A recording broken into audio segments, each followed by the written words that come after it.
Ivy. Hi, Ma'am. Thanks for coming. Nahiya talaga ako. Si Ma'am Judy Anto, Diyos ko po. Sampalin mo ako, Ma'am. Sabay nagkasampal. Agad-agad. Naku. Bigla. Naku. Hindi. Thank you so much for coming. I really appreciate your time. Alam ko, napaka-busy mo lately, but thank you for making time. I want you, kasi sobra kang pinapanood ng mga cast members namin. That's why I want you to meet them. Hello po. Hello po sa inyo. My dearest cast members are here. Uy, nakakatakam talaga. At saka ang dami niyang sahog.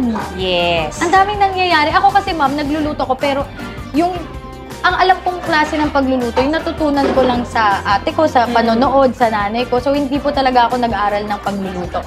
Ano ba talaga ang nauuna nga? Bawang o sibuyas? Yun talaga yung tanong eh. Akala ko, itatanong mo sa akin, ano ba nauna? Manok o itlog? Kasi pag nagluluto ako, Ma'am, laging sinasabi, ba't mo inuna yung sibuyas? Dapat ganito muna. Eh, hindi ko lang magsagot kasi ako alam ko lang magluto dahil sa way ng pagluluto nanay at ate ko. Pareho naman silang naluluto sa isang mantika eh. So yung end flavor niya, it's still gonna be the same. Ilang years, Ma'am, ang inaral nyo para maging chef? Kinuha ko siya in 6 months. Wow! Nag-focus talaga ako sa pag-aaral. Talagang ginol ko na makakuha ko ng culinary certificate. Ito yung passion na alam kong pag hindi na ako artista, at the end of the day, ito yung pwede kong sandalan. Kikita pa rin ako. Ilan ang anak mo?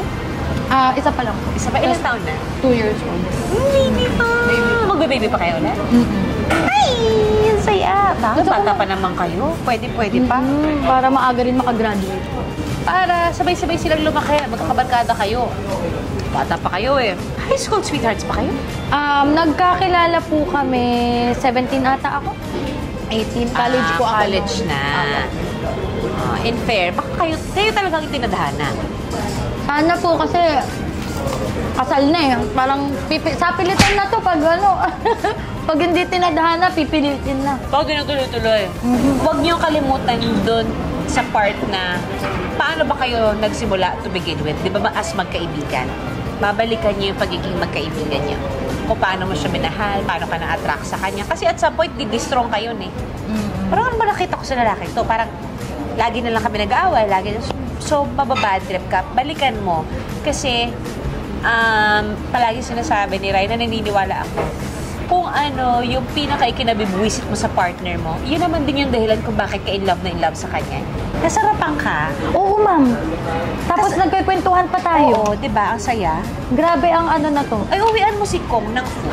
Ay, Ma'am. Baka magalit yun sa akin. Sabihin, ano ba yan? Ang daya mo, Ikaw lang uwian mo siya ng food. Meron ka, pwede ka buwi ng bento sa kanya or a la carte. Kasi may mga a la carte naman din kami. Matutuwa yan. Para pag uwi mo, bilang kinidnap na kita ng hapunan, pag uwi mo, may alay ka na, diba?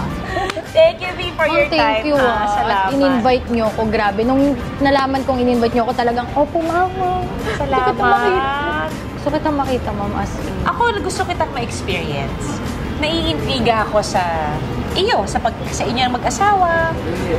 Wala naman kami, Ma'am. Wala kami ka-talent-talent.